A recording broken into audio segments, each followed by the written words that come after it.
Morning, જય શ્રી રામ, જય માતાજી મિત્રો. ફરીથી આપણે આવી જાય એક નવા બ્લોગમાં. તો આજે આપણે રાતે લગભગ ગરબા જોવા જતા એટલે મોડા ઉઠ્યા અને ત્રણ વાગે જેવું. ત્રણ તો વાગી જ જાય બરાબર. તો તમને બતાવી દઉં ઘડિયાળ આ રહ્યો 3 વાગી જાય.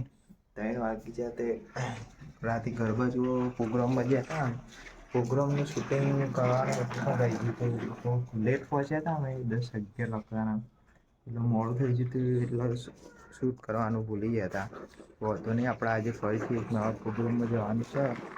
પ્રોગ્રામમાં છી કમાવતનો છે તો આપણે તમને બતાવી દઉં. એમાં શૂટિંગ કરીને એમાં બ્લોગ બનાવશું આપણે. બરાબર. આજે અભી હાલ જ ઉઠ્યો, મોડું થઈ ગયું હતું એટલે બધું પહેલાં બ્લોગ બનાવવા દે.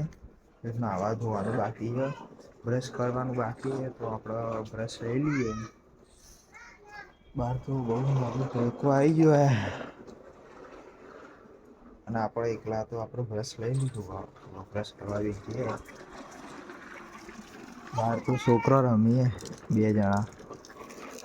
હા, અને હું બ્રશ કરું. હવે આવું થઈ ગયું કે તો બહુ તો જો આપણા ગરબાનો લાઈવ તો નહીં, ગરબાનો બ્લોગ આવી જશે તો તમે જોઈ લેજો. અત્યારે જેટલા આપણે બ્રશ કરીએ આપણે તો સારું નહીં. બ્રશ કરીએ, બ્રશ કરી બાકીના મળીએ ચા નાસ્તો બાકી તો આપણે પેલા બ્રશ કરી દઈએ.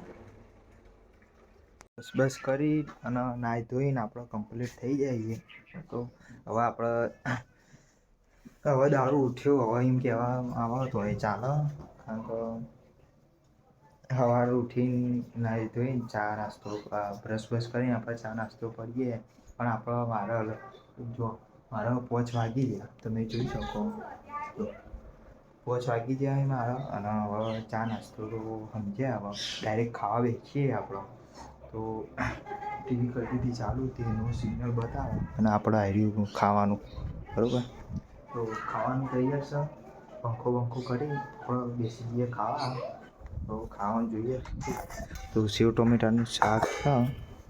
જો સેવ ટમેટાનું શાક તો આપણે હવે ખાઈએ.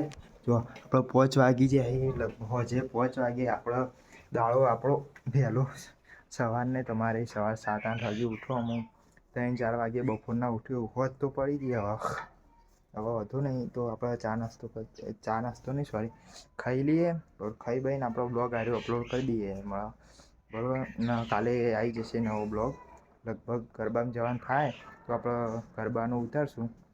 તમે જોઈ લેજો અને લાઈક કરવાનું ભૂલતા નહીં બરાબર. જય માતાજી. મળીએ આપણા બીજા બ્લોગ બરાબર.